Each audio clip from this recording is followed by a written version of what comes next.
ginagawa ko yung taniman ko ng ano, pipino. Itong tawag dito yan guys, yung pinupulverize yung lupa para pag nilagay yung pipino dito sa may gitna, hindi siya ano guys, hindi siya papayat. Dahil pag ganun ng mga ugat niya, malambot na yung lupa. Nilagyan ng fertilizer, kaya ganito dapat ang gagawin pag nagtanim ng pipino. Pinupulverize muna yung lupa bago lagyan ng binhi para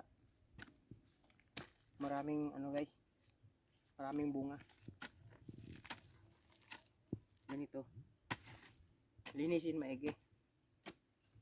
Yan, ganyan. Alisin ang mga patay na damo. Yun, ganito. Mataba yan guys, pag natiniman mo na ito sa may gitna, pag ganyan, lagyan mo ng binipak, tabunan mo ng konti. Pag tumubo na, saka mga yun, i-side dress mo yung ano guys, yung abono paikot ng ganyan. Para pag natamaan ng ugat, boom! Bilis lumaki.